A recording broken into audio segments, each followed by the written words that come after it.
Oke, selamat malam rekan-rekan semua. Terima kasih sudah bergabung di acara diskusi ilmiah Divisi Neurologi STMF Berdasara FAUNER RSUD Dr. Sutomo Surabaya. Topik malam ini adalah beliau akan membawakan tentang terapi non pembedahan pada glioma. Silakan Dr. Dirga. Ya, terima kasih Dok atas waktunya. Assalamualaikum warahmatullahi wabarakatuh. Pada kesempatan malam ini saya akan menyampaikan presentasi tentang terapi non pembedahan pada glioma. Nah, ini untuk pengantar apa yang akan disampaikan pada kesempatan malam ini, yaitu yang pertama terkait dengan introduction atau pengantar, kemudian kemoterapi pada glioma, radioterapi pada glioma, terapi gen untuk glioma, kemudian tumor treating field, terapi suportif pada glioma, dan yang terakhir adalah perawatan paliatif pada pasien glioma.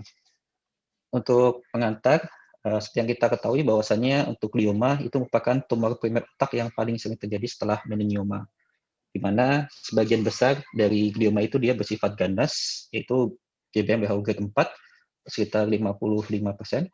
Kemudian angka kejadian glioma yaitu sekitar 5,9 orang per 100.000 penduduk, di mana lebih sering terjadi pada laki-laki dibandingkan dengan perempuan.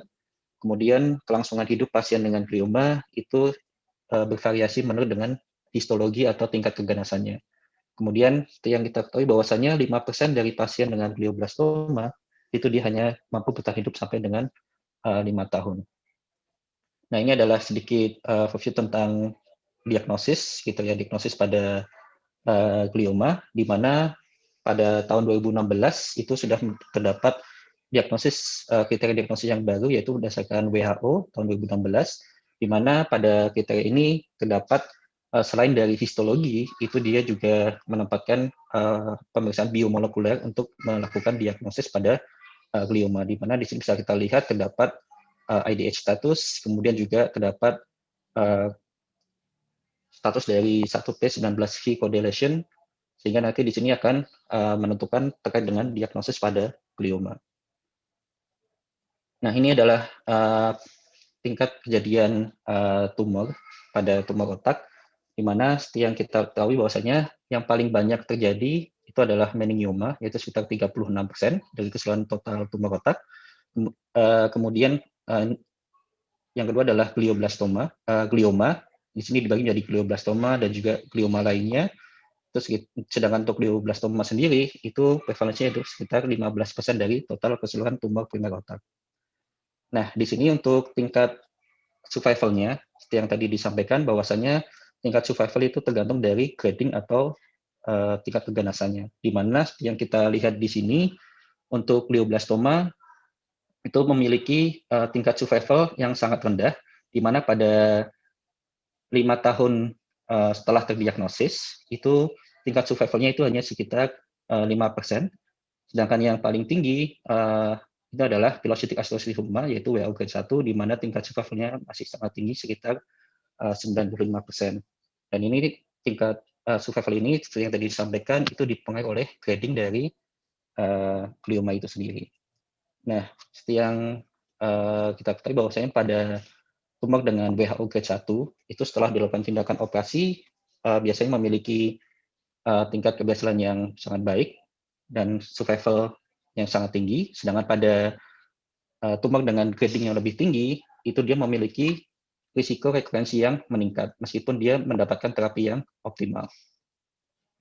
Nah, maka di sini kita akan membahas mengenai modalitas penata laksanaan pada glioma, di mana di sini yang kita ketahui bahwasanya pada National Comprehensive Cancer Network atau NCCN, di sini ada beberapa modalitas yang diberikan pada pasien dengan glioma. Di sini pada glioma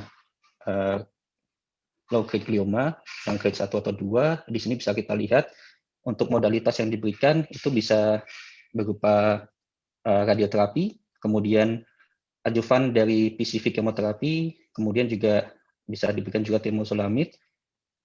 Kemudian pada yang anaplastik, kemudian anaplastik astrocytoma dan juga anaplastik glioma, di sini ada modalitas yang diberikan selain tadi radioterapi, kemudian PCV, temozolomid, kemudian juga diberikan juga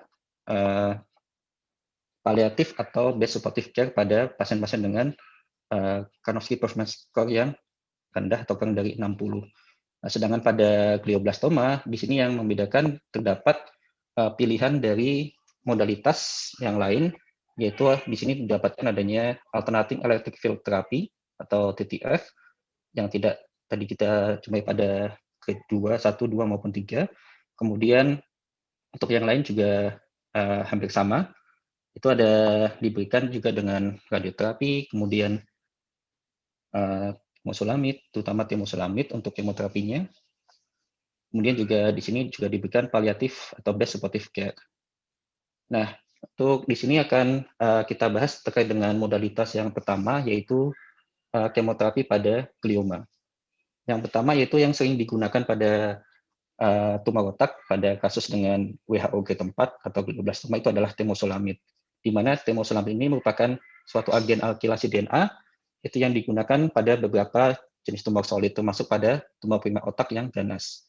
Nah, di sini adalah susunan kimia dari temozolomid, di mana untuk karakteristik temozolomid ini adalah dia molekulnya relatif kecil sehingga bisa melewati dari blood-brain barrier, kemudian memiliki struktur kimia yang unik, yaitu terdapat gugus metil, dan nanti dia akan mengalkilasi dari 06 metil guanin dan juga N7 guanin. Kemudian dia juga dapat diberikan secara oral tanpa perlu diet khusus. Kemudian dari dosis yang diberikan itu dia hampir 100% yang dikonsumsi itu dia masuki aliran darah.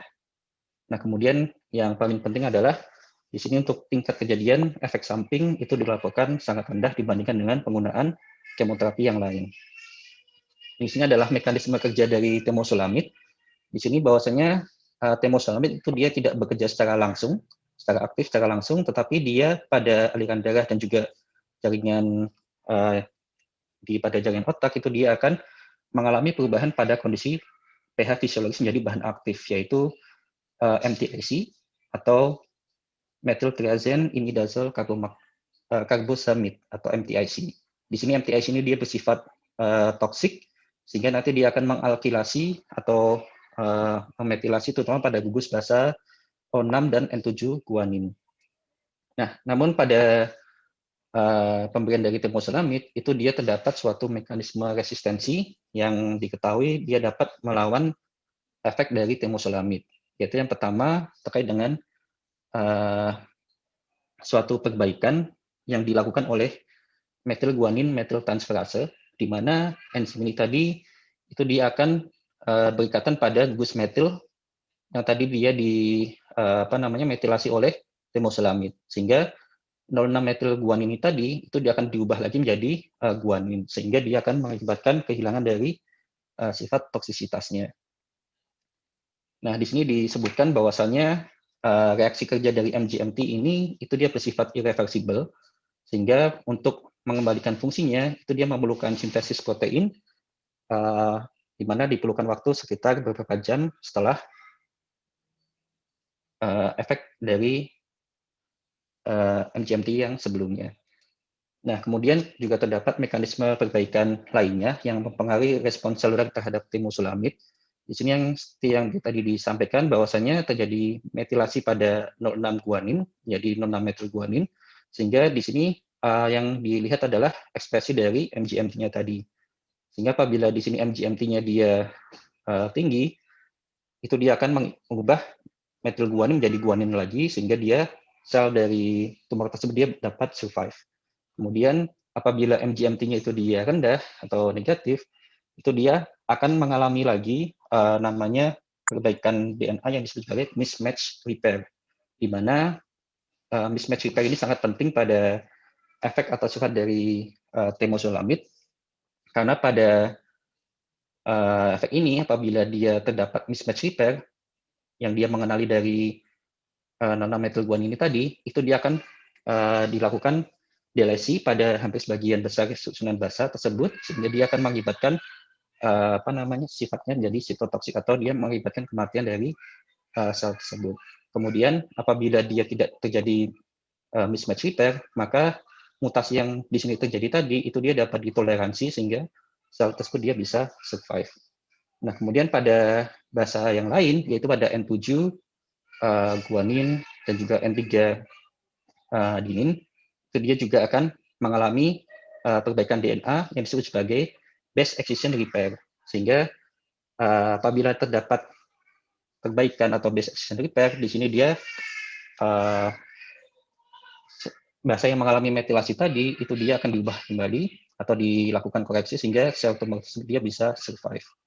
Dan di sini ada beberapa zat lainnya yang diketahui dapat mengakibatkan terjadinya mekanisme resistensi terhadap timusolamid, yaitu salah satunya adalah alkylpurin DNA N glikosilase atau APNG, itu yang merupakan enzim yang berfungsi dalam perbaikan N3 metiladenin dan N7 metilguanin pada proses base excision repair. Di sini disebutkan bahwasannya ekspresi protein APNG yang lebih tinggi itu dia berkorelasi dengan prognosis yang lebih buruk. Nah, kemudian kaitannya dengan penggunaan temozolomid dengan radioterapi atau yang kita kenal dengan fase konkomitan, di mana di sini pemberian temozolomid itu dia dapat diketahui dapat meningkatkan respon radiasi pada sel glioblastoma, terutama pada sel glioblastoma yang memiliki status MGMT negatif, itu dia akan memiliki respon yang lebih tinggi. Kemudian begitu juga apabila diberikan 06 benzilguanin, itu yang nanti akan berikatan dengan MGMT-nya, sehingga dia akan mengakibatkan penghambatan proses dari mekanisme MGMT. Nah, akibat respon radiasi yang meningkat pada sel glioblastoma itu tadi, ini akan mengakibatkan peningkatan kerusakan double strand DNA. Kemudian dia juga akan mengalami penurunan dari fosfo H2AX, itu yang merupakan enzim yang berfungsi terhadap perbaikan dari double strand DNA. Sehingga apabila dia terjadi peningkatan kerusakan double strand DNA, kemudian dia juga jadi penurunan ekspresi dari PH2AX, itu dia akan mengakibatkan meningkatnya apoptosis. Sehingga nanti dia akan terjadi kematian dari sel glioblastoma. Nah, di sini berdasarkan penelitian dilakukan oleh Stapp et al. Pada tahun 2009, di sini bisa kita lihat tingkat survival di mana pada suatu kelompok yang diberikan glioblastoma yang diberikan radioterapi saja dengan yang diberikan kombinasi radioterapi dan temozolomid. Di sini bisa kita lihat bahwasannya yang paling jelas pada tahun kedua di sini tingkat survival pada kelompok yang diberikan radioterapi saja itu dia sangat rendah, yaitu sekitar 10%, sedangkan pada yang diberikan kombinasi itu dia lebih tinggi, yaitu lebih dari 20, sekitar 20-25%. Nah, di sini dilihat lagi pada pasien yang dia diperiksakan MGMT statusnya, di sini pada MGMT yang dia negatif atau mengalami metilasi, itu di sini memiliki tingkat survival yang lebih baik, baik itu dengan kombinasi maupun radioterapi. Dengan radioterapi pada tahun kedua itu dia meningkat, di sini bisa kita lihat lebih dari 20%, sedangkan yang dengan kombinasi itu dia bisa meningkat sampai dengan 40% untuk survivalnya. Sedangkan yang status MGMT-nya dia positif atau unmethylated, itu dia memiliki tingkat survival yang lebih rendah. Sehingga di sini bisa kita lihat bahwasannya pada pemberian temozolomid, itu dia akan meningkatkan respon radiasi, sehingga memiliki tingkat survival yang lebih baik, terutama pada sel glioblastoma yang memiliki status MGMT-nya dia negatif atau methylated. Kemudian di sini kaitannya dengan pemberian dan dosis temozolomid. Dosis maksimal temozolomid itu adalah 1000 mg dibagi dalam 5 kali pemberian dalam 5 hari, itu dalam suatu siklus yaitu 28 hari. Di mana dosis temozolomid ini apabila diberikan dengan radioterapi pada fase konkomitan, yaitu diberikan sekitar 75 mg per meter persegi per hari selama 49 hari dengan radioterapi sebesar 2 gray per fraksi per hari dengan total pemberian 30 kali atau totalnya adalah 60 gray. Nah, di sini adalah regimen atau jadwal pemberian dari radioterapi dan kemoterapi pada glioma. Di sini pada fase konkomitan yang perlu kita perhatikan bahwasanya pada fase di sini konkomitan itu dia dapat terjadi limfopenia relatif karena akibat pemberian temozolomid yang terus-menerus, sehingga dia meningkatkan risiko terjadinya infeksi oportunistik. yaitu yang disebutkan di sini terutama pneumocystis kali ini, di mana pada fase konkomitan di sini bisa diberikan profilaksis dari PCP tersebut, yaitu misalnya obat cotrimoxazole. Kemudian apabila di sini perlu diperhatikan pada setiap siklus setelah fase konkomitan, maka akan memasuki dari fase adjuvan setelah 4 minggu istirahat, kemudian diberikan fase adjuvan selama 6 siklus, di mana pada minggu pertama itu dosisnya adalah pada siklus yang pertama pada adjuvan itu adalah 150 mg per meter persegi per hari, sedangkan untuk yang siklus selanjutnya dosisnya bisa dinaikkan sampai dengan 200 mg per meter persegi per hari. Nah, apabila terdapat suatu toksisitas yang kita ketahui, misalnya di sini yang terutama adalah efek mielosupresan, di mana di sini kita lakukan evaluasi pada hari ke-22, itu pada suatu siklus yang adjuvan, itu kita cek terutama dari absolute neutrophil count dan juga plateletnya, kemudian bisa juga dicek pada hari pertama dari siklus selanjutnya.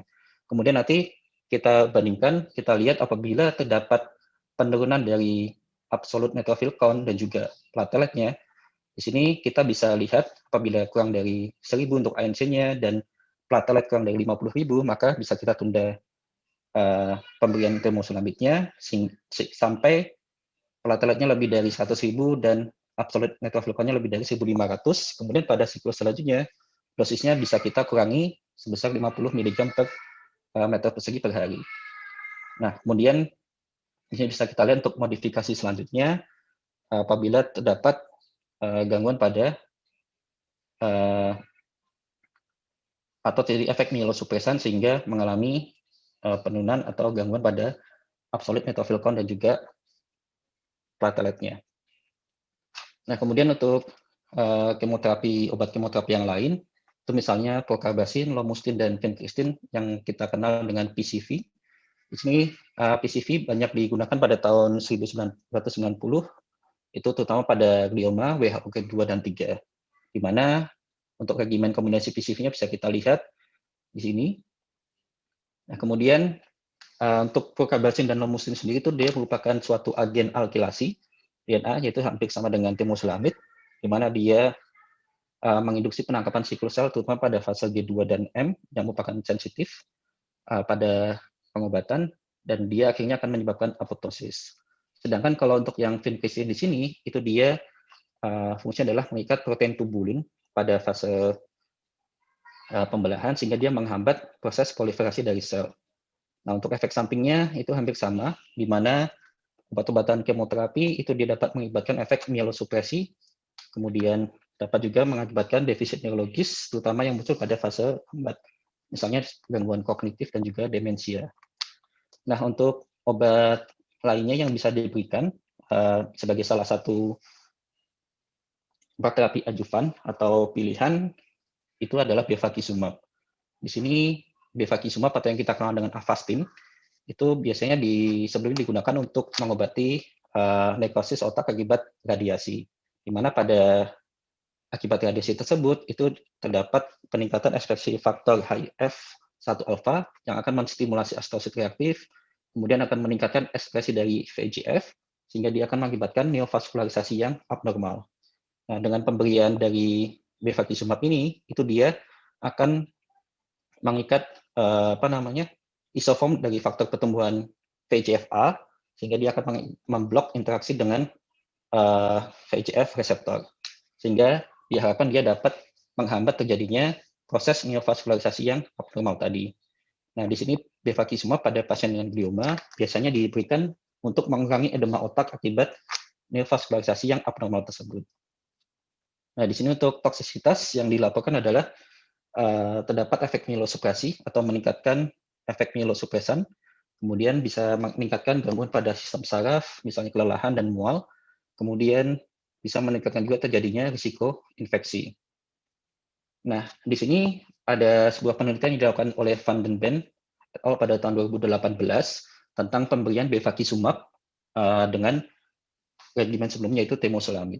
Di sini pada WHO pasien dengan glioma WHO kedua dan 3 yang mendapatkan terapi tambahan bevacizumab, di sini bisa kita lihat bahwasanya dengan pemberian terapi bevacizumab itu dia tidak terdapat perbedaan yang bermakna antara yang diberikan temozolomid saja maupun dengan dibandingkan dengan temozolomid dengan bevacizumab.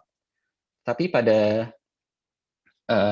pasien dengan glioblastoma WHO grade 4, di sini terdapat perbedaan yang signifikan, di mana pemberian bevacizumab itu dia dapat meningkatkan dari progression-free survival dan juga overall survival. Di sini bisa kita lihat yang hanya mendapatkan temozolomid itu dia untuk progression-free survival-nya adalah 2,2 bulan, sedangkan yang mendapatkan bevacizumab, tambahan bevacizumab itu dia meningkat menjadi 4,8 bulan. Sedangkan untuk overall survival itu dia meningkat pada pemberian temozolomid saja itu hanya sekitar 7,7 bulan, sedangkan pada penambahan bevacizumab itu dia meningkat menjadi 10,6 bulan. Nah, di sini bisa kita lihat bahwasannya pada pasien dengan glioma, dengan high grade glioma pada terutama yang tipe 4 di sini, itu dia pemberian bevacizumab dapat memberikan efek yang signifikan. Sedangkan pada yang grade yang lebih rendah, pada kedua maupun 3, itu efek dari bevacizumab tidak terlalu berarti. Nah, kemudian yang modalitas selanjutnya adalah radioterapi pada glioma. Nah, untuk radioterapi pada glioma, untuk radiasi itu sendiri tadi seperti yang kita sudah disampaikan bahwasanya pemberian radiasi itu dia dapat meningkatkan atau mengakibatkan terjadinya kerusakan pada double strand DNA sehingga dia akan mengakibatkan kematian sel. Nah, jenis sinar yang biasa digunakan dalam radioterapi itu ada berbagai macam. Di sini misalnya dari X-ray, gamma, kemudian proton, dan juga ion karbon atau helium.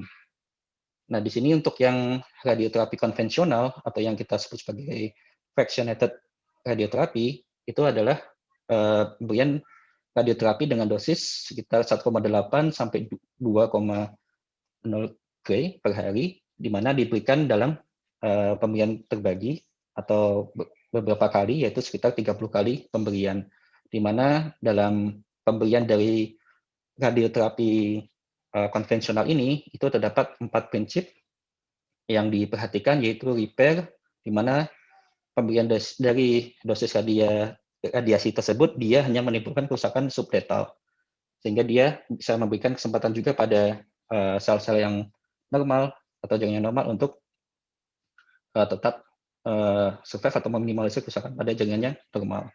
Kemudian yang penting lagi adalah reoksigenasi di sini, di mana pada sel-sel tumor yang dia mengalami radiasi, itu dia bagian yang oksik atau kaya dengan oksigen itu dia akan berubah menjadi sel yang hipoksik. Sehingga sel hipoksik tersebut itu dia yang tidak tidak sensitif terhadap pemberian dari radiasi, sehingga memerlukan waktu reoksigenasi kembali untuk menjadi sel yang sifatnya oksik lagi. Nah, pada reoksigenasi ini, sel yang tadi dari hipoksik menjadi oksik tadi, itu dia akan mengalami penurunan atau ukuran sel yang mengecil, sehingga apabila dia diberikan radiasi yang terus-menerus, itu dia akan mengakibatkan kematian sel juga.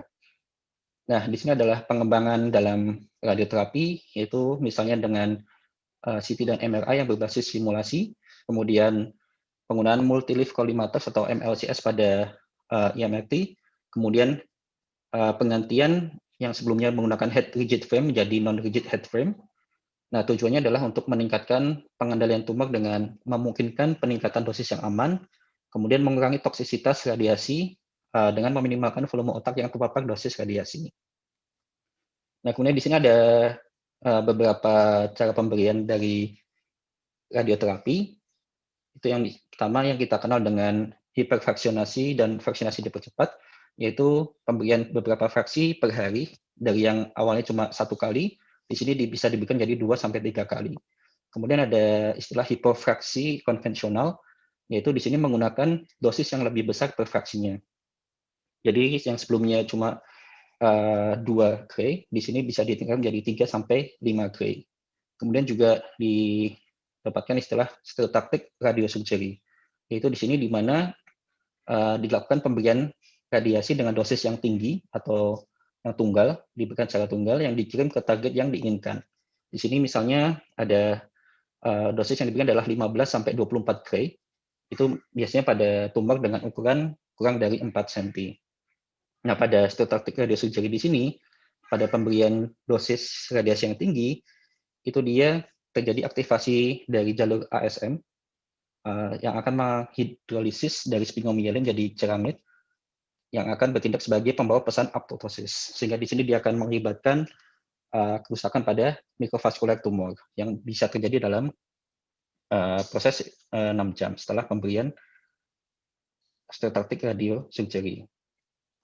Nah, di sini untuk efek samping dari radioterapi sendiri itu dibagi menjadi 3, ada efek akut, subakut, dan juga efek lanjut. Untuk yang efek akut itu dia terjadi dalam beberapa jam setelah pemberian dari radioterapi. Biasanya berkaitan dengan adanya edema akibat terjadinya proses kematian sel tumor. Misalnya ada sakit kepala dan juga eksaserbasi dari gejala neurologis yang sebelumnya ada. Nah, ini bisa diberikan dengan pengobatan steroid. Ini biasanya dengan pemberian steroid bisa menghilang atau bisa membaik.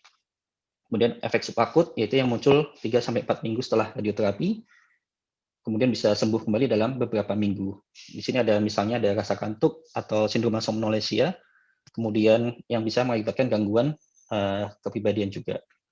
Kemudian di sini juga disebutkan terapi steroid juga dapat mempercepat pemulihan pada efek subakut. Kemudian efek lanjut, ini dia terjadi lebih dari 6 bulan setelah dilakukan radioterapi, namun hanya sebagian kecil dari pasien yang dilaporkan mengalami efek ini.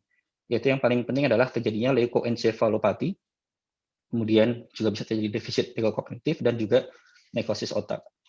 Nah, manifestasi klinis itu tergantung dari volume nekrosis dan juga lokasi dari nekrosis di otak. Nah, untuk modalitas yang lain, ini yang masih dalam proses pengembangan itu adalah terapi gen untuk glioma, di mana terapi gen itu adalah suatu modifikasi genetik dari suatu sel untuk menghasilkan efek terapeutik. Di mana di sini bisa dimodifikasi, yaitu yang dari kultur sel yang dikembangkan di luar tubuh atau ex vivo maupun modifikasi yang dilakukan di dalam tubuh atau pendekatan in vivo. Nah, di sini ada pendekatan pada terapi gen ini ada sebagian besar ada 4, yaitu ada gen bunuh diri atau suicide, kemudian pemulihan jalur apoptosis, viral onkolitik, dan juga imunoterapi. Namun di sini untuk pembahasan tentang imunoterapi itu akan disampaikan oleh teman saya yang lain pada pertemuan selanjutnya. Nah, di sini untuk yang suicide gene terapi, di sini dia dengan menekan vektor dengan herpes simplex virus, tyrosine kinase di sini dia akan dapat mengubah dari ganciclovir di sini GCV menjadi GCV trifosfat sehingga dia akan mengakibatkan sifat sitotoksik. Kemudian juga misalnya dari pemberian dari onkolitik viral terapi di sini dengan menggunakan modifikasi dari HSV1 G27 itu dia akan meningkatkan efek ribonukleotid reduktase sehingga dia akan menghambat replikasi dari sel tumor sehingga dia akan mengakibatkan lisis dari sel tumor tersebut. Kemudian di sini juga ada tumor suppressor apoptosis gene terapi. Nah, di sini dia dengan menggunakan vektor di sini, itu dia akan mengaktifkan kembali dari mekanisme dari apoptotik atau tumor suppressornya, sehingga dia dapat menekan dari pertumbuhan dari sel tumor tersebut. Nah, di sini untuk yang pertama yaitu tentang terapi gen suicide, di mana sebelumnya dia dimulai pada tahun 1990, seperti yang tadi disebutkan. Di sini dia menggunakan retrovirus untuk mengekspresikan dari herpes simplex virus, tyrosine kinase, yang dapat memfosforilasi ganciclovir menjadi GCV trifosfat yang bersifat sitotoksik. Nah, di sini dia GCV trifosfat tadi itu dia dapat menghambat polimerase DNA sehingga mengakibatkan kerusakan DNA dan kematian sel. Selanjutnya dia juga bersifat anti-angiogenik dan juga memiliki efek imunostimulan yang kuat. Nah, pada pemberian di sini itu dia juga terdapat efek bystander effect di mana setelah dia menginduksi apoptosis dari suatu sel, dia bisa pindah ke sel lainnya sehingga dia akan mengakibatkan terjadinya kerusakan sel pada sel tumor yang lain. Nah, di sini dikembangkan, setelah itu dikembangkan dengan menggunakan adenovirus di mana dia memiliki tingkat transduksi yang lebih tinggi dibandingkan dengan retrovirus. Nah, dari penelitian yang dilakukan oleh Sandberg et al. Pada tahun 2000, di sini disampaikan bahwasanya dengan pada uji fase klinik kedua, itu dengan penggunaan HSVTK adenoviral, itu dia dapat meningkatkan overall survival, yaitu 15 bulan dibandingkan dengan yang menggunakan retroviral yang hanya sekitar 7,4 bulan. Nah, di sini yang perlu disampaikan bahwasanya pemberian dosis maksimal ini adalah hanya sekitar 2 kali 1011 PFU, particle per unit. Di sini dia apabila diberikan dengan melebihi dosis ini, dia dapat menimbulkan efek samping yang berat, yaitu hiponatremia, perubahan status metal, dan juga peningkatan TIK, serta kejang. Nah, untuk jenis yang lainnya itu adalah sitosin deaminase 5-FC, yaitu merupakan contoh lain dari terapi gene suicide, di mana di sini dia mengakibatkan deaminasi 5-FC di sini menjadi 5-fluorourasil yang dapat mengganggu sintesis RNA dan DNA. Nah, di sini dengan menggunakan virus Toka511, yaitu merupakan retrovirus yang mengkodekan dari sitosin deaminase tadi, sehingga dapat mengkatalisasi produknya 3 kali lipat dalam sel yang terinfeksi.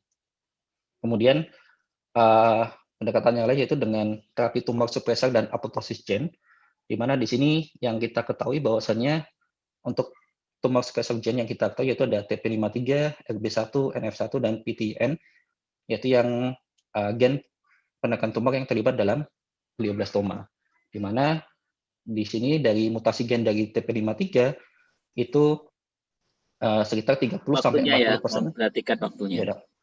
Ya, pada pasien GBM. Sehingga di sini yang dikembangkan terutama terkait dengan pembetulan dari jalur TP53. Nah, di sini untuk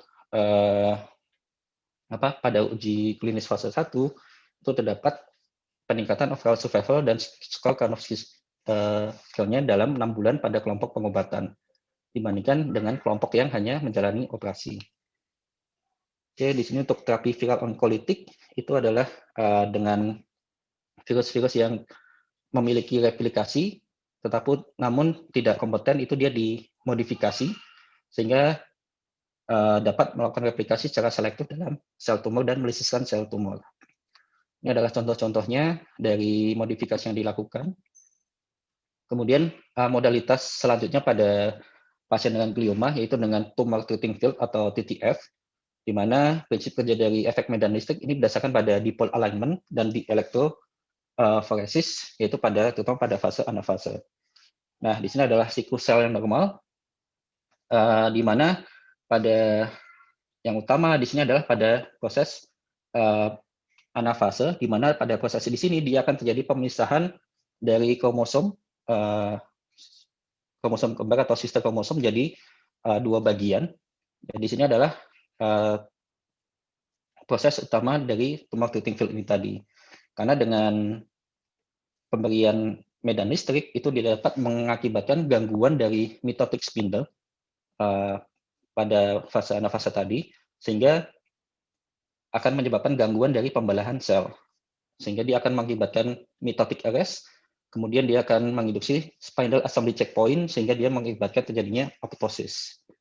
Nah, pada mekanisme kerja dari tumor treating field ini, dia juga dapat menghambat perbaikan dari DNA, kemudian merangsang terjadinya autofagi, dan menginduksi terjadinya immunogenic cell death. Ini adalah contoh alatnya untuk TTF. Di sini frekuensi yang digunakan sekitar pada pasien dengan glioma, yaitu pada frekuensi sekitar 200 kHz. Nah, di sini dari penelitian dilakukan oleh Stubb et al. Pada tahun 2015, di sini disebutkan bahwasannya TTF dan temozolomid kombinasi ini memberikan survival yang lebih baik, yaitu di sini 20,5 bulan untuk overall survival-nya dibandingkan dengan temozolomid saja, yaitu hanya 15,6 bulan. Sehingga di sini untuk penggunaan TTF itu dapat memberikan penambahan modalitas terapi pada pasien dengan glioma. Di sini yang disampaikan yang paling penting adalah dilaporkan tidak ada efek samping yang signifikan pada penggunaan TTF. Yang paling sering muncul itu adalah reaksi ringan, terutama pada kulit, kemudian misalnya dermatitis kontak iritan, alergi maupun hiperhidrosis dan lainnya. Nah, ini ada terapi lain yang bisa kita berikan pada pasien glioma, yaitu anti kejang, di mana anti kejang yang direkomendasikan di sini itu adalah levetiracetam dan asam valproat yang paling umum. Tapi yang direkomendasikan adalah levetiracetam, di mana di sini disebutkan levetiracetam itu dia dapat membantu efektivitas dari kemoterapi temozolomid karena dia dapat memodulasi dari level histone deacetilase atau HDAC, di mana dia akan mengakibatkan penghambatan dari enzim MGMT tadi.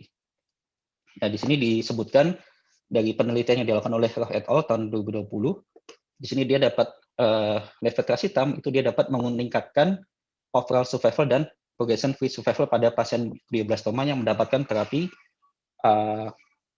temozolomid.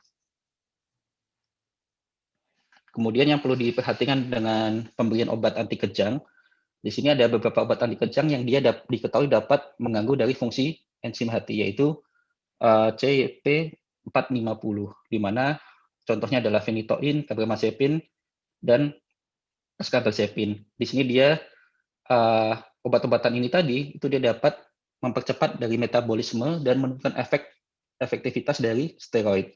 Dan juga beberapa kemoterapi misalnya nitrosourea, paclitaxel, dan cyclophosphamide. Kemudian di sini juga dilaporkan dapat mempengaruhi kadar serum inhibitor tyrosine kinase seperti imatinib. Kemudian obat selanjutnya adalah steroid. Di sini yang paling sering digunakan adalah dexamethasone, di mana di sini tujuan pemberian steroid adalah untuk mengatasi edema peritumoral sehingga dia dapat menurunkan dari TIK. Ada beberapa komplikasi yang perlu diperhatikan dalam pemberian dari steroid. Terus kemudian yang dapat diberikan selanjutnya adalah untuk mencegah terjadinya tromboemboli. Karena pada pasien GBM itu dari seluruh tumor yang ada, itu risiko venotromboli pada GBM itu merupakan yang tertinggi, yaitu sekitar 16-28%. Sehingga dapat diberikan pengobatan dengan heparin, low molecular weight heparin, itu untuk pengobatan venotromboli yang simptomatik dan pencegahan VTI berulang. Namun di sini masih menjadi perdebatan untuk efektivitasnya. Kemudian di sini disebutkan juga untuk pemberian bevacizumab itu dia dapat meningkatkan risiko terjadinya vena tromboemboli. Untuk efek sampingnya yang perlu diperhatikan. Terus kemudian untuk poin modalitas lain yang bisa diberikan pada sepertinya adalah rehabilitasi, di mana di sini rehabilitasi juga penting untuk meningkatkan perbaikan fungsional. Di sini terdapat dua macam, yaitu rehabilitasi fisik dan juga rehabilitasi kognitif. Nah, yang terakhir adalah modalitas perawatan paliatif pada pasien glioma. Di sini disebutkan bahwasannya pada pasien glioma itu dia mengalami penurunan fungsi neurologis yang berkepanjangan dan memiliki prognosis yang buruk. Nah, penderitaan yang dialami oleh pasien ini tadi, itu dia dapat dikurangi melalui perawatan paliatif sehingga dapat meningkatkan quality of life pasien di sisa hidupnya. Ini perawatan paliatif itu dapat berupa pencegahan dan pengurangan penderitaan, dan ini disarankan juga dilakukan pendekatan paliatif pada awal dari penanganan pasien glioma. Nah, di sini yang perlu diperhatikan dalam perawatan paliatif itu ada komunikasi efektif dalam menyampaikan kondisi pasien dan juga prognosisnya baik kepada pasien maupun keluarga pasien. Kemudian beban psikososial yang dialami oleh pasien maupun keluarga yang merawatnya. Kemudian juga keterlibatan anggota keluarga dalam melakukan perawatan pada pasien dan juga penanganan depresi pada pasien. Nah, di sini disebutkan juga pada perawatan paliatif di sini bisa diputuskan apakah akan dilanjutkan atau menghentikan pengobatan. Di sini misalnya yang disebutkan adalah steroid, di mana pada pemberian steroid pada pasien-pasien dengan glioma atau fase lanjut itu dia biasanya digunakan untuk mengurangi edema peritumoral. Namun apabila dia diberikan steroid dalam fase ini, dia juga dapat memperpanjang fase kematian pada kondisi terminal. Sehingga perlu diperhatikan apakah pemberian steroid tersebut apakah perlu dilanjutkan atau tidak. Begitupun juga dengan terapi yang lain, misalnya dengan kemoterapi maupun dengan radioterapi, dan juga misalnya dilakukan apakah perlu dilakukan lagi tindakan operasi atau tidak. Itu yang perlu diperhatikan dalam perawatan paliatif, sehingga harapannya dapat meningkatkan quality of life dari pasien tersebut. Terima kasih. Mungkin itu yang bisa saya sampaikan karena waktunya sangat terbatas. Apabila ada masukan maupun arahan dari senior dan juga teman-teman yang lain, saya persilakan. Terima kasih. Oke, terima kasih. Terima kasih Dr. Dirga sudah menampilkan papernya, cukup lengkap di situ. Jadi karena sudah ada papernya, mungkin nanti yang ditampilkan di sini poin-poin penting saja. Yang penting mau digarisbawahi yang mana. Oke. Sekali lagi terima kasih, selamat, papernya bagus. Di sini silakan dari para panelis atau senior-senior, mungkin saya beri kesempatan yang Dr. Joko mungkin, atau Dr. Ferry, atau Dr. Anom, atau Dr. Snu, kalau mau bertanya silakan. Tadi ada dokter itu juga, Adi Wismayasa, ya, ini Pak Luhut ini ternyata, lupa ganti nama. Silakan, para senior, Dr. Wisnu mungkin, yang tadi dari awal sudah bergabung. Izin dok, selamat malam dokter. Selamat malam dokter, selamat malam PDS. Nah, selamat malam Mas. Luar biasa presentasinya. Nih, Dokter Dirga sudah semakin maju sekali divisi onkologinya, neuroonkologinya. Izin untuk benar untuk mempersingkat dan membuat kan banyak yang baru gininya sekarang namanya non pembedahannya. Ini derajat rekomendasinya sampai mana sekarang terapi-terapi yang tadi disebutkan itu? Ya, jadi kalau untuk yang kemoterapi, radioterapi, gen dan chemotherapy field itu rekomendasinya adalah minimal 2A, di mana di sini direkomendasikan minimal. Nah, untuk yang terapi yang masih dalam clinical trial itu adalah yang terutama untuk yang terapi gen, karena di sini masih belum melewati lulus dari fase uji klinis. Paling tinggi itu adalah fase uji klinis yang ketiga. Tetapi pada tumor yang lain itu dia ada beberapa yang sudah melewati uji klinis dan diterapkan, terutama misalnya pada tumor pada testis kalau tidak salah. Tapi untuk glioblastoma atau glioma sendiri itu dia masih belum diterapkan, jadi masih dalam clinical trial. Yang 2A itu yang mana aja coba, mungkin lebih detail. Itu kan ada Avastin, ada apa namanya Bevacizumab, ada dengan TTF. Nah, di situ coba. Nah, ini grafik ini coba tunjukkan.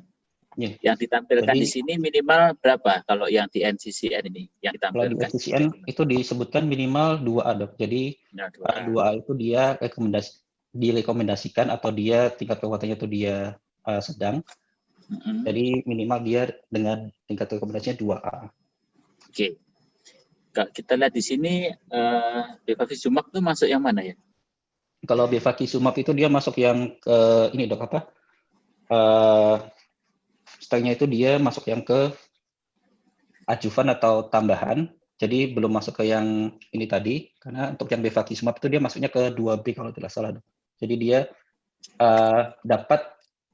kemungkinan dapat memberikan perbaikan, tapi itu bisa di-consider atau untuk pertimbangan untuk diberikan. Kalau tidak salah, seperti itu, Dok. Tapi belum masuk ke rekomnya NCCN ya? Setahu saya belum masuk. Untuk yang belum, Dok. Jadi itu hanya pilihan, Dok. Apabila pada kasus-kasus tertentu, itu dia dapat diberikan Bevacizumab. Tapi untuk yang terapi yang direkomendasikan, itu dia belum masuk untuk Bevacizumabnya, Dok. Kalau itu, apa namanya, obatnya dokter yang sering kita pakai satunya, EGFR. Ini kan, ini vascular endothelial growth factor kan? Ya, EGF kan? Kalau EGFR, apa itu namanya obatnya? Kalau EGFR itu yang seperti imatinib kayak gitu, Dok. Ya, itu yang dokter Zaini sering pakai. EGFR, nama patennya ada. Kamu nggak sebutin di sini. Jadi kalau untuk EGFR apa obatnya namanya? Kalau obatnya, patennya boleh lah. Saya juga nggak hafal nama generiknya. Ya, Dok. Kan ada mungkin imatinib itu dok, atau Apa ya? Izin Ada yang bahas tahu? dok. Iya, silakan. Mungkin untuk EGFR itu seperti gefitinib dok. Untuk patelnya Iya. namanya Iresa dok. Dan mungkin Iresa. erlotinib itu Tarsiop. Sorry, ini imatinib ujian, itu. nggak boleh dibantu. Ini ujian. Oh iya baik dok.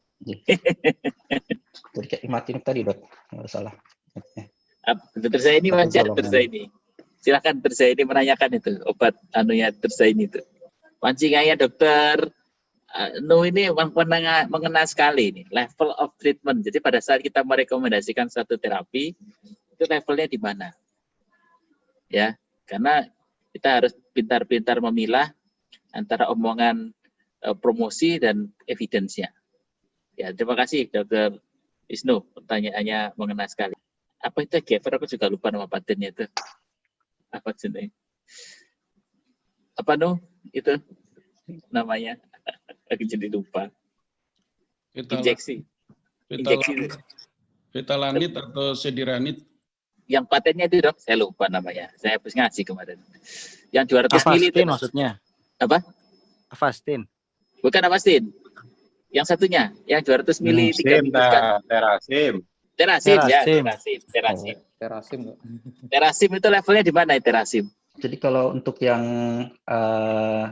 seperti ini sih dok, untuk terasim mungkin dia sama, mungkin levelnya untuk yang 2 Kamu nggak nyebutin di sini terasim? Iya dok. Ya, mungkin itu tambahannya, mungkin nanti di papernya ditambah. Karena itu paling nggak harus kita bahas, karena itu obat yang available. Sebelum kita pakai Avastin, itu terasim sudah lebih sering mempromosikannya. Dan dia memberikan pemeriksaan EGFR-nya secara cuma-cuma dulu pada awal-awal. Saya nggak tahu kalau sekarang. Itu banyak dipakai dan beberapa kawan mengatakan itu agak lumayan. Mungkin ada yang mau menanyakan senior lain, monggo. Dokter Joko atau Dokter Anom. Ya. Ini ujian buat teman kita ini. Ya, terima Ya kasih. dok, mungkin sedikit. Oh, Dokter Joko. Ya, monggo. makasih. Dokter Joko. Oh iya, terima kasih. Selamat malam semua ya, senior ya, sama residen. Appreciate dulu sama Dokter Dirga. Presentasinya lengkap dan apa itu cukup menguasai ya apa yang dipresentasikan. Mungkin ada mungkin Dokter Dirga bisa menjelaskan ya. Yang pertama untuk klasifikasi tumor ya, khususnya untuk glioma ya. Sekarang kan sudah molekuler ya. Iya dok. Ya tadi sudah disebutkan pakai isositrate dehydrogenase, baik yang mutan maupun yang wild type. Wild type, iya. Ya, yang khusus untuk yang malignant glioma ya, seperti glioblastoma multiforme. Iya. Sebenarnya kepentingan IDH mutan sama IDH wild type itu apa ya? Iya dok. Jadi kalau untuk kepentingan IDH mutant sama IDH wild type itu dia juga terkait dengan ini dok, prognosisnya dok. Jadi kalau untuk yang IDH yang tipe dia wild type itu dia memiliki prognosis yang lebih buruk dibandingkan dengan IDH yang mutant dok. Jadi pada IDH mutant itu dia memiliki prognosis yang lebih baik dibandingkan IDH yang wild type. Itu yang saya baca dok. Ya, kita tahu ya itu ya. Tapi kemungkinan Dokter Dirga bisa memberikan penjelasan kenapa yang IDH wild type itu prognosenya kok poor ya, apa jelek ya dibandingkan IDH mutan ya? Jadi kalau untuk yang IDH wild type terkait dengan isositrate dehydrogenase di sini, itu kalau tidak salah itu kaitannya dengan respon imun pada dengan yang terdapat di sel-sel glioblastoma dok, di mana pada mekanismenya itu dia kaitan dengan sel makrofag, di mana kalau untuk yang seharusnya kalau sel imun itu dia dapat mengakibatkan membunuh dari sel-sel tumor apabila dia aktif. Namun pada kasus yang makrofag di sini pada sel glioblastoma itu dia malah sel imunnya di sini makrofagnya itu dia hanya melukai, jadi tidak sampai membunuh tetapi dia hanya melukai sehingga dia akan menginduksi terjadinya perbaikan sel dan juga inflamasi tadi sehingga malah meningkatkan dari pembelahan sel tadi dok, dari pembelahan sel-sel tumor tadi. Nah, sedangkan pada IDH mutant itu yang dia mengalami penurunan ekspresi dari makrofag yang tadi yang tidak berfungsi semestinya tadi, sehingga dia tidak terlalu menginduksi atau merangsang dari pertumbuhan sel-sel tumor tadi. Kalau tidak salah itu yang saya baca seperti itu, Dok. Oke, ya bagus ya. Ya, sesuai dengan yang kita maksud ya. Nah, dari yang kedua dari apa yang dipresentasikan tadi ya. Jadi ada 5 hal penting yang di sini yang bisa saya catat ya. Yang pertama untuk glioma ini secara keseluruhan ya. Yang pertama itu yang penting itu adalah Dr. Dirga tadi sudah paham mengenai mutasi gen dari IDH. Ya, kemudian ada kodilesi dari kromosom ya kromosom yang 1p19q ya. Kemudian mengenai MGMT juga MGMT. Ya, kemudian ada bagaimana kalau ada ekspresi dari epithelial growth factor dan kemudian dari vascular endothelial growth factor. Jadi 5 hal penting itu 5 hal itu penting ya untuk dipegang itu ya. Nah, sekarang yang sering ya, yang kita ya di Indonesia itu, kita itu paling modalitas terapinya itu, ya syukur-syukur kalau dapat kemoterapi ya, temozolomid, bisa mulai dari concomitant sampai adjuvan, ya syukur ya. Dan kemudian yang kedua adalah radioterapi. Ya. Nah, ini hubungannya dengan MGMT tadi. Ya, dari hubungannya dengan MGMT. Jadi kalau misalnya tadi khusus ya pada concomitant terapi ya, kalau seandainya MGMT-nya tadi kalau negatif kan, kalau negatif atau menurun kan efektivitas kemoterapi maupun radiasi itu kan bagus ya. Bagus ya. Nah sekarang kalau misalnya MGMT-nya itu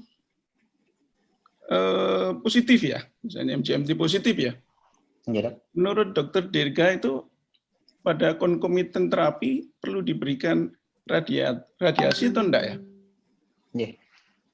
Jadi untuk kaitannya dengan status dari MGMT, Dok. Jadi yang tadi kita bahas itu adalah MGMT itu dia berkaitan dengan fungsi perbaikan dari DNA, Dok.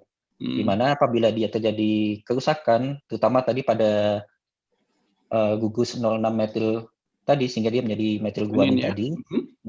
Nah, itu kan dengan akibat pemberian temozolomid itu dia apabila MGMT-nya dia positif atau dia terekspresi secara tinggi, itu kan dia efek dari kerusakan yang ditimbulkan oleh temozolomid itu dia juga rendah. Nah, tapi untuk yang radioterapi itu seperti yang kita tahu tadi dia mengakibatkan mekanisme kerusakannya itu dia berbeda, Dok. Jadi dia mengakibatkan kerusakannya pada double strand DNA-nya. Nah, sehingga apabila dengan MGMT yang positif itu tetap perlu kita berikan radioterapi juga. Nah, ini yang bisa kita lihat di sini.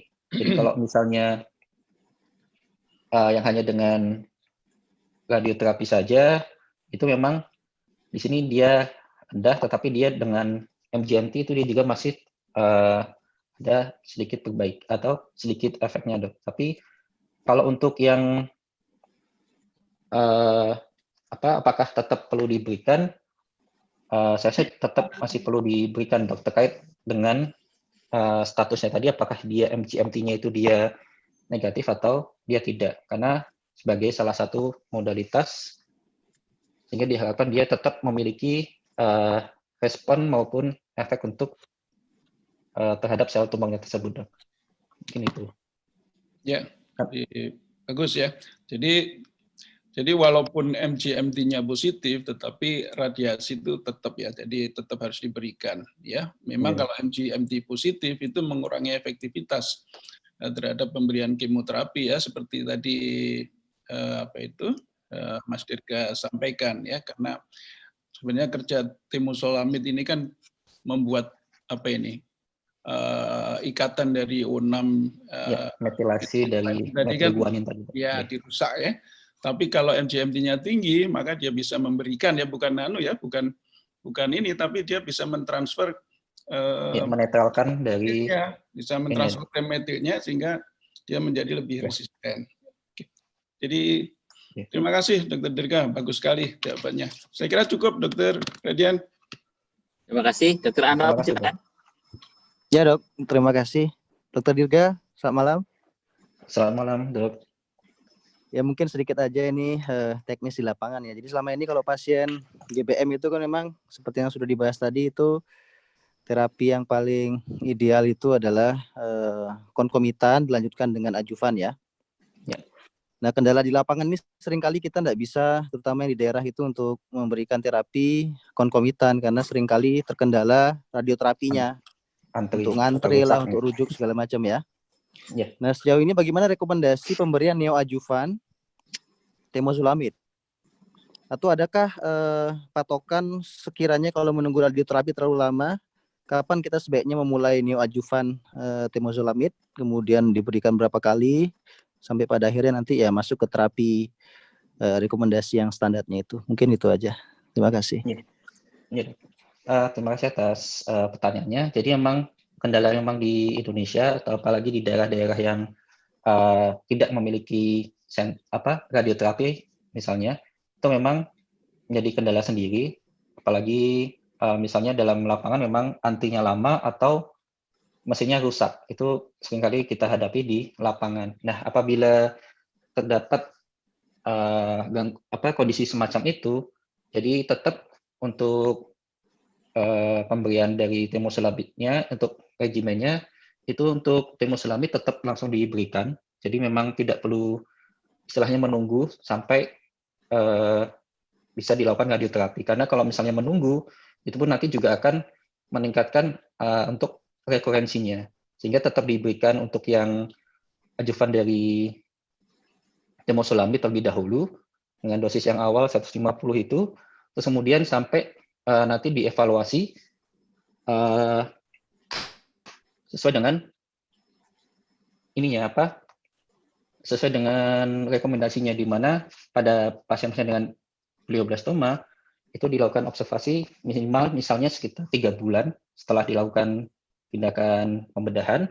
Kemudian apabila memang didapatkan adanya rekurensi yang mengakibatkan efek massa itu tadi, maka ya bisa kita pertimbangkan tadi apakah dilakukan tindakan reoperasi lagi, ataukah misalnya tidak didapatkan efek massa yang signifikan, mungkin bisa apabila radioterapinya sudah dapat, itu nanti bisa diberikan konkomitan juga. Nah, nanti setelah lewat dari fase konkomitan tadi, maka akan apakah dievaluasi tadi untuk ANC-nya dan juga plateletnya. Kalau misalnya memang tidak ada gangguan, jadi bisa langsung dilanjutkan dengan dosis selanjutnya 200 mg. Tapi apabila dia ada gangguan, ya kita bisa lakukan modifikasi. Tapi intinya apabila terjadi gangguan seperti itu tadi, tetap kita langsung berikan modalitas yang bisa kita berikan pada pasien, dalam hal ini misalnya temozolomid. Sambil nanti menunggu apakah bisa diberikan radioterapi atau tidak. Ini seperti itu. Gimana Dr. Anop? Setuju? Ya, berarti dosisnya dosis konkomitan apa adjuvan. dosis adjuvan tadi ya? Untuk yang Adjuvan. neoadjuvan ini? Itu ada referensinya nggak Dirga memberikan di awal itu, atau asumsi aja? Ya, Dok. Jadi kan intinya kalau untuk kenapa di sini untuk temozolomid yang konkomitan dosisnya 75 mg ini kan karena dia kaitannya dengan efeknya terhadap pemberian radioterapi juga, Dok. Jadi memang dosisnya itu dia pertanyaan saya tadi, kalau ada referensinya nggak memberikan neo adjuvan di awal sebelum radioterapi untuk diberikan temozolomid? Ada nggak referensi? Kalau referensi dari luar sih, karena mungkin tidak ada ini ya, Dok ya. Tidak ada kendala Saya belum pernah baca, tidak ada. pernah baca, nggak ada. Saya juga belum ini sih, Dok. Coba kamu lihat NCCN. Di NCCN itu ada satu kondisi di mana temozolomid boleh diberikan secara langsung. Pada pasien yang KPS-nya jelek, kita lihat. KPS-nya jelek. Iya, itu ada bisa langsung diberikan, Dok.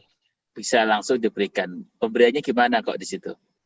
Tapi itu bukan karena menunggu radioterapi ya. Bukan karena menunggu dia radioterapi. Tidak bisa di radioterapi. Misalnya poor performance status itu membuat dia tidak bisa diberikan. Jadi temozolomidnya langsung masuk ke adjuvan. Oke, jadi tapi saya belum pernah baca efektivitasnya kalau dia langsung diberikan karena menunggu itu. Ini Dokter Irwan ada tambahan? Nggak ada ini. Literaturnya nggak ada, itu cuma karang-karangan kita aja. Ya, jadi hati-hati karena nanti ini terkait dengan insurance ya. Karena BPJS hanya menanggung dan sekarang jadi problem juga di tempatnya Pak Ferry. Kita mau kirim surat ke PP untuk membantu memfasilitasi. Ada saya ini juga di sini ditolak itu pemberian ajuvannya ya, Pak Ferry. Itu semua nasional sekarang lagi dirapatkan ya. Lagi Iya, dirapatkan ya. ditolak. Yang ajuvannya yang ditolak ya, karena Semua ada ataunya. boleh, cuma milih ajuvan apa konkomitan. Iya, Ya. ditolak. Karena sudah diberikan konkomitan. Jadi itu kan ada sesuatu. Jadi kalau kita nggak hati-hati bahasa hukum itu memang agak rumit, memang. Mereka itu memang karena kalau ngasih mereka bisa disalahin juga. Jadi memang kita nggak bisa nyalahkan itu karena mereka hanya pelaksana. Mungkin bisa diperjuangkan kawan-kawan di atas nanti. Terus saya ini kok mendengarkan beliau yang aktif di pertemuan-pertemuan itu. Nah, kalau lihat di sini kita melihat ada beberapa poin di mana temozolomid itu bisa diberikan langsung pada kondisi yang poor performance status itu bisa dikasih. Tapi kalau enggak, lebih baik diberikan standar radioterapi.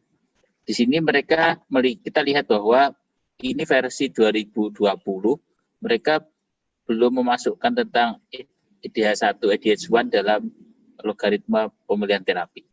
Itu seperti yang disampaikan tadi, dia bisa untuk meramal prognosis, tapi belum ada implikasi langsung terhadap pemilihan terapi. Yang ada baru status MGMT-nya. Ya, tapi itu bisa meramal. Dan itu mungkin kalau ada data yang terbaru, kita bisa lihat sekali bahwa status EDH1-nya itu sangat mempengaruhi prognosis. Itu mungkin nanti kalau ada paper-paper khusus, mungkin topik ujian selanjutnya, kita khusus bahas tentang implikasi EDH1 pada glioblastoma. Mungkin ada pertanyaan lain, Dokter Nom, tadi gitu ya Nom, jadi itu asumsi lah istilahnya, expert opinion, dengan asumsi kita mungkin itu punya efek bagus. Sama seperti berapa kali temozolomid adjuvan dikasih, itu kan dari 6 sampai 12. Saya lanjutin sih kalau misalnya ditanggung atau saya lanjutin kemoterapinya dengan temozolomid atau kombinasi dengan ini tadi EGFR dengan terasim kalau dia bisa. Dokter Ai, selamat datang bergabung. Ada pertanyaan mungkin? Senang nih ada yang kawan-kawan kumpul di sini. Boleh tanya, boleh diuji nih. Laut yang tenang tidak menghasilkan laut yang tangguh.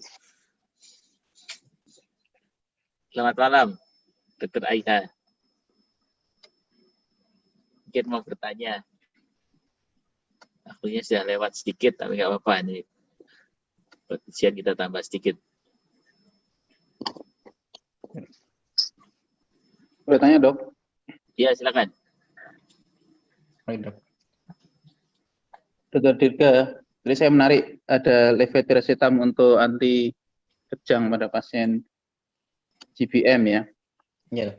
Bisa dijelaskan lebih detail tentang bagaimana caranya menghambat MGMT? Apakah membuat dia menjadi methylated menjadi unmethylated? Lalu bagaimana cara pemberian obat ini? Saya terus terang katanya ideal, tapi saya belum pernah pakai. Yang kedua tentang ini, tadi saya juga menarik. Dr. Hadian tadi menjelaskan tentang pemberian langsung kemoterapi ya pada pasien dengan KPS yang rendah. Apakah ada kriteria yang lain selain KPS rendah ya? Pada contohnya pasien dengan GBM, GJS-nya di bawah 15, contohnya 12 atau 10 gitu ya. Di stereotaktik biopsi tegak satu GBM, itu pilihannya apa? Hipofraksi kapan, temozolomid saja kapan, atau paliatif saja? Kan sama-sama KPS jelek itu. Iya. Oke, masih. Jadi kalau untuk levetiracetam tadi, jadi kalau misalnya dengan levetiracetam ini yang diketahui bahwasannya Maaf, suaranya putus-putus atau saya yang jelek sinyalnya? tes apa sudah jelas, Dok? Oke. Jadi untuk yang levetiracetam ini disebutkan bahwasannya dengan pemberian levetiracetam itu dia dapat memodulasi level histon deasetilase, di mana histon deasetilase di sini itu dia efeknya terhadap MGMT itu dia adalah menghambat dari kinerja MGMT tadi. Nah, untuk MGMT tadi itu kan tadi yang disampaikan bahwasannya dia dapat mengikat kembali dari gugusan metil sehingga dia mengubah kembali dari metil guanin menjadi guanin. Nah, ini prosesnya ini yang dia dihambat oleh ini tadi levetiracetam karena dia dapat memodulasi level histon deasetilase yang dia berkaitan dengan fungsi dari MGMT tadi yang untuk mengikat dari metil. Nah, sehingga dengan dimodulasi dari histon deasetilase tadi itu dia dapat menghambat dari MGMT sehingga dia dapat menghambat terjadinya perbaikan dari DNA-nya. Nah, untuk pemberian dari levetiracetam di sini ada alur logaritmanya untuk pemberian dari levetiracetam. Di sini disebutkan bahwasannya apabila pasien dengan glioma setelah dilakukan tumor itu perlu dilihat apakah pemberian dari histori dari kejang itu sendiri daripada pasien. Apabila memang dari pasiennya itu dia memiliki riwayat kejang, maka di sini diberikan antikonvulsif terapi atau anti kejang, di mana di sini nanti dia diberikan levetiracetam sebagai first choice-nya. Nah, apabila nanti akan dievaluasi bertahap untuk timbul terjadinya kejang seperti pasien-pasien dengan riwayat kejang. Nah, pada pasien dengan riwayat yang dia tidak memiliki riwayat kejang, di sini disebutkan bahwasanya untuk penggunaan obat anti kejang itu dia dapat dihentikan 1 bulan setelah tindakan operasi. Jadi pada 1 bulan ini nanti akan dievaluasi apakah timbul atau terjadinya kejang atau tidak selama pemberian terapi dari obat anti kejang. Nah, untuk dosisnya itu sendiri, untuk levetiracetam itu dia dosisnya kalau tidak salah sekitar 1000 mg, di mana itu nanti dia bisa diberikan bertahap sampai dosis maksimal itu kalau tidak salah 6000 mg itu untuk sampai maksimalnya. Tapi rata-rata untuk yang awal itu dia dosisnya sekitar 1000 mg per hari. Nah, ini untuk levetiracetam. Sedangkan tadi untuk yang pertanyaan selanjutnya terkait dengan pemberian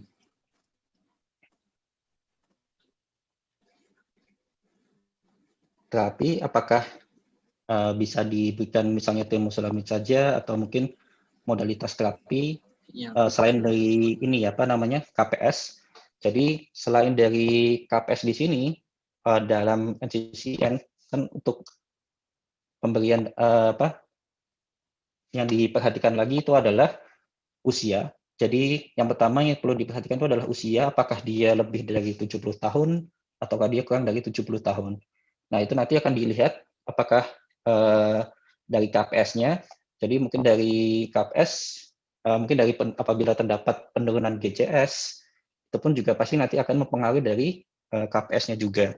Jadi dari GCS itu dia bisa termasuk dalam kriteria di sini untuk performance statusnya. Nah, kemudian untuk pertimbangan lain yang diperhatikan kalau dalam NCCN itu terkait dengan status dari MGMT tadi. Apakah dia methylated atau dia unmethylated. Meskipun nanti di sini pada perbedaannya methylated atau unmethylated itu adalah dari pemberian yang disarankan pertama kali. Jadi misalnya di sini untuk yang methylated itu ada standar, kemudian concurrent temozolomid dan electric field therapy. Sedangkan selanjutnya itu adalah pemberian temozolomid dan adjuvan dan seterusnya. Tapi kalau untuk yang unmethylated di sini itu setelah clinical trial, kemudian standar radioterapi, concurrent adjuvan, dan alternating field therapy. Jadi memang bersama, tetapi di sini ada pilihan dapat diberikan standar radioterapi saja. Jadi pada yang dia methylated itu dia tidak ada option untuk diberikan dari radiation terapi aja. Tapi pada unmethylated itu dia ada opsi untuk dilakukan pemberian radioterapi saja, karena tadi untuk efek dari temozolomid pada yang unmethylated itu dia tidak terlalu bagus, sehingga bisa dipertimbangkan untuk dilakukan pemberian dari radioterapi saja. Nah, sedangkan untuk yang pertimbangan untuk KPS-nya kurang dari 60, itu dia di sini bisa diberikan karena terkait dengan fungsi organ tubuh dan juga nanti akan terdapat beban dalam pemberian radioterapi dan juga kemoterapi terkait dengan toksisitasnya, maka di sini diberikan opsinya adalah hyperfractionated brain therapy dan juga concurrent dari adjuvan temozolomid. Jadi radioterapi yang diberikan di sini itu dia dalam hiperfraksinasi. Jadi tidak diberikan selama misalnya 30 kali pemberian, tetapi dia hyperfractionated mungkin bisa kurang dari 30, misalnya 20, atau dalam sekali pemberian itu fraksinya bisa naik tadi 3 sampai 5, sehingga pemberiannya bisa hanya selama 12 kali pemberian atau sekitar 15 kali pemberian untuk menghindari dari efek sampingnya juga. Kemudian atau hanya diberikan temozolomid saja, atau di sini ada opsi untuk dilakukan paliatif atau supportive care saja, sehingga tergantung dari kondisi pasien tersebut. Jadi apakah ada modalitas yang diberikan, itu terkait tadi dengan pertimbangan usia, kemudian KPS, termasuk dengan GCS di dalamnya, kemudian tadi status dari apakah dia methylated atau unmethylated. Mungkin seperti itu, Dok. Gimana, Dr. Joni? Sudah cukup menjawab atau ada yang mau diperjelas? Ya, agak melebar sebenarnya penjelasannya. Sebenarnya simpel pertanyaannya, jadi jawabannya menjelaskan semua tabelnya. Ya, intinya sebenarnya gini, saya cuma mau tanya saja tentang bagaimana pertimbangan kita pada pasien yang mengalami GBM yang luas, edem yang luas, menyebabkan TIK yang tinggi, dengan pemberian radioterapi, kemoterapi yang jelas punya efek intrakranial, punya efek untuk mielosupresan, punya efek untuk GI tract gitu. Kapan kita memilih pasien dengan GCS 10 dengan GBM luas ya, end stage gitu? Kapan kita pilih suatu hipervaksinasi dari radioterapi, kapan temozolomid saja, kapan paliatif? Karena kalau saya pribadi, saya akan memilih paliatif daripada pemberian pengobatan ini, karena ya tadi saya mau tahu jawabannya sebenarnya. Ya, Dok. Ya. Jadi kalau setelah tadi disampaikan, ini memang pertanyaan kalau kasus ini yang ditanyakan Dr. Joni, langsung jawab aja. Kalau kasusnya seperti itu, apa yang dikerjakan? Ya, jadi kalau misalnya tadi dengan pertimbangan KPS-nya kurang dari 60, kemudian kita lihat dari kondisi pasiennya, apakah memang dengan pemberian radioterapi dan juga imunoterapi itu memang dapat memiliki efek, tapi kalau melihat dari statusnya, seperti yang kita sampaikan, mungkin kita juga mempertimbangkan juga dengan diskusi dengan keluarga pasien juga, Dok. Apakah memang tadi mau melanjutkan terapinya atau tidak. Cuma kalau memang dengan kondisi yang berat, mungkin untuk yang pilihan terapinya dapat tadi dilakukan dengan paliatif, Dok, apabila memang kondisinya memang sudah tidak memungkinkan, Dok. Seperti itu, Dok. Saya tambahi ya. Ya, silakan. Jadi KPS itu bisa datang, pasien itu bisa datang dengan KPS yang sangat jelek dalam kondisi akut. Ya, misalnya sudah seminggu dia nggak sadar, ya pasti KPS-nya jelek. Akhirnya nggak kamu operasi semua dong pasiennya kalau kayak gitu yang datang ke IGD. Diberikan obat suportif tadi dulu, Dok. Apakah ada perkembangan atau tidak? Obat-obatan suportif tetap KPS-nya kadang-kadang nggak naik. Ya. Ya, jadi harus dipastikan yang tadi pertanyaan Dr. Doni itu, apakah kalau misalnya kita mau melakukan intervensi itu memperbaiki KPS-nya apa enggak? Ya, kalau memang sudah jelas gliomanya luas sampai mesencephalon kena, sampai brainstem kena, ya itu paliatif saya setuju. Tapi kalau misalnya gliomanya cuma di temporal, kamu lobektomi, udemnya luas, kita lobektomi, mungkin pasiennya bisa bangun. Dan oksigennya naik, sehingga kita bisa mengikuti alur yang ini.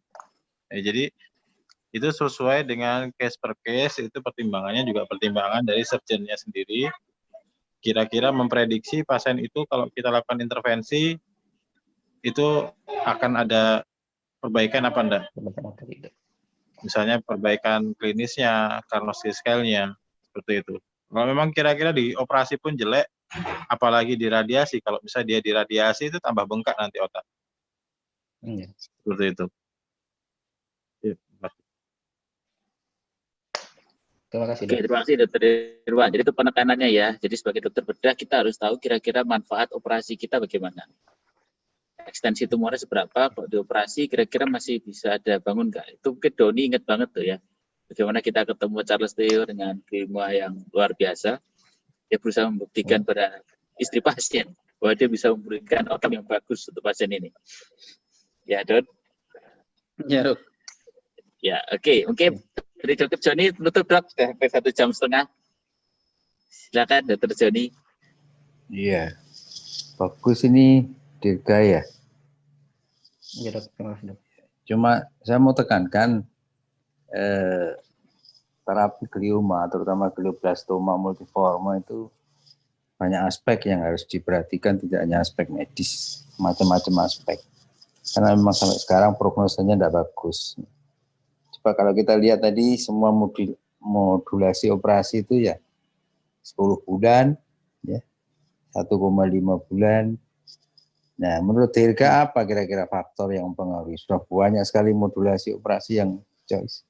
Kira-kira apa yang mempengaruhi? Kenapa kok tidak bisa memberikan prospek yang katakan survivalnya 5 sama tahun, ya, jadi 50% gitu. Kenapa kira-kira? Ya. Jadi kalau misalnya untuk pasien dengan glioblastoma, itu yang saya tahu pada glioblastoma itu dia terjadi beberapa kondisi dok yang dimana itu dia mungkin tidak terdapat pada yang grade yang lebih rendah.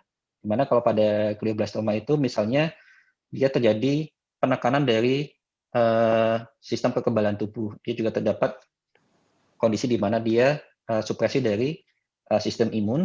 Terus kemudian pada glioblastoma juga itu dia terdapat kemampuan adaptif dari sel-sel tumornya untuk merespon dari kondisinya. Jadi misalnya dia diterapi dengan temozolomid, nah itu kan yang sebelumnya dia MGMT-nya negatif, itu dari beberapa penelitian dia bisa berubah menjadi MGMT yang positif, dok. Jadi ada kemampuan dari sel-sel tumor glioblastoma itu yang dia dapat mengalami mutasi atau responsif terhadap pemberian atau terapi yang kita berikan. Mungkin seperti itu, dok. Itu yang kenapa pada glioblastoma itu dia masih dalam artian memiliki prognosis yang baik, yang kurang baik meskipun sudah dilakukan terapi yang optimal atau sudah maksimal. Mungkin seperti itu, dok. Coba kamu lihat dari sisi genomiknya itu ya. Kalau munculnya suatu glioma itu kan berhari-hari sudah berbulan-bulan sudah kita diskusikan, itu kan tidak satu gate ya, multiple mutasi. Kemudian ekspresi protein-protein yang sifatnya onkogenik juga banyak sekali. Ya, jadi glioma itu suatu multiple genetic factor. Juga kalau kita bicara proteonomik, itu juga multiple ekspresi dari protein yang sifatnya onkogen. Karena multiple, satu gate saja yang diblok itu tidak bisa menyelesaikan masalah. Satu gate saja yang dibuka itu, yang ditutup itu tidak bisa menyelesaikan masalah. Itu keywordnya, makanya masih menjadi PR sampai saat ini. Terus mengenai evidence-based medicine, ya, untuk di Sutomo dan mungkin kawan-kawan di rumah sakit lain bisa mempertimbangkan. Kita menggunakan grade system ya tahun 2015. Jadi kalau kamu tadi ditanya Dr. Nu 2A, itu hati-hati loh. A itu level of evidence-nya. 1 itu strength of recommendation-nya. Jadi strength recommendation-nya itu 1 atau 2. Kalau 1 itu mandatory. 2. Should be done atau tidak dikerjakan. Ya. Jadi itu diperoleh 1 atau 2 itu dari peer group dan dari manajemen rumah sakitnya. Contohnya kalau glioma begini, ya, ada kecurigaan glioma kan diagnostik yang paling bagus kan MRI. Itu. Nah, karena MRI tidak punya, sebuah rumah sakit bisa juga MRI itu sebagai 2A, ya kan? Hanya level of evidence-nya dari meta-analisis kan, atau review dari meta-analisis. Bisa juga 2, satu rumah sakit tidak punya MRI bisa 2. Rumah sakit yang punya MRI atau tetangganya punya MRI, apalagi MRI-nya kalau Tesla-nya diikutkan ya 1. Jadi 1A misalkan. Nah itu misalkan diagnostik untuk glioma. 1A itu harus dikerjakan. Kalau tidak dikerjakan, nah itulah salah. Jadi hati-hati memberikan level of evidence. Setiap rumah sakit bisa beda-beda, tergantung sarana yang dia miliki. Tentunya itu memacu untuk penyediaan sarana yang mengarah pada 1A. Untuk treatment ini biasanya 1 sulit, 1A gitu sulit treatment karena harus dilakukan randomized control trial atau meta analisis di rumah sakit itu. Isinya susah. Paling tinggi kalau treatment ya 1B atau 2B begitu. Ini mesti hati-hati karena nanti kalau masang itu berkaitan sama legal aspeknya. Coba yang tadi PCV. Ya, dulu kita kerjakan itu pakai CCNU, PCV, tapi saya kecewa karena hasilnya tidak banyak. Beda. Jadi sudah susah-susah ngasih PCV tapi ternyata juga dari beberapa evaluasi pasien tidak banyak manfaatnya untuk survivornya. Salah satu efek samping tidak paling kita sukai adalah efek immunosupresi. Kalau pada temoselamid ya, itu immunosupresinya tidak sehebat pada PCV. PCV ini immunosupresinya besar sekali. Ya. Vincristine, procarbazine, lomustine ini immunosupresinya besar sekali, harus terus dievaluasi. Ya. Apalagi pemberiannya ada yang intravena ini ya. Ya dok, yang vincristine itu dok. Vincristine-nya itu intravena. Bisa disertai mual muntah yang luar biasa, sudah jarang dipakai ini. Mungkin itu ya yang bagus, nanti dilanjutkan dengan imunoterapi. Imunoterapi itu promising untuk masa depan karena itu bisa memotong seluruh proses kelainan genetik maupun kelainan ekspresi protein pada glioma. Saya kira itu dari saya, Dr. Boga.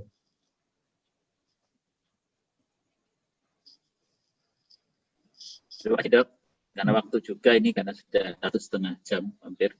Mungkin catatannya adalah mungkin ditambahkan Dr. Dirga di makalahnya tentang EGFR, Telasim, karena itu banyak dipakai oleh kawan-kawan.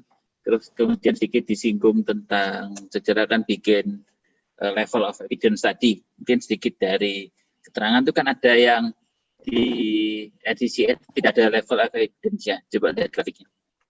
Tabelnya tadi. Itu kan ada yang memang ada tulisannya 1A menurut dia itu harus diberi keterangan seperti yang penekanan interjoni tadi. Itu kayak ini apa boleh. Itu kan ada kategori 1, kategori 2B, tapi ada yang tanpa keterangan. Iya. Gitu. Ya ini mungkin nanti ini harus diterangkan lebih, adjuvan treatment ini diterangkan lebih dalam kutipan-kutipannya supaya bisa dipertimbangkan secara lebih luas apa yang disampaikan.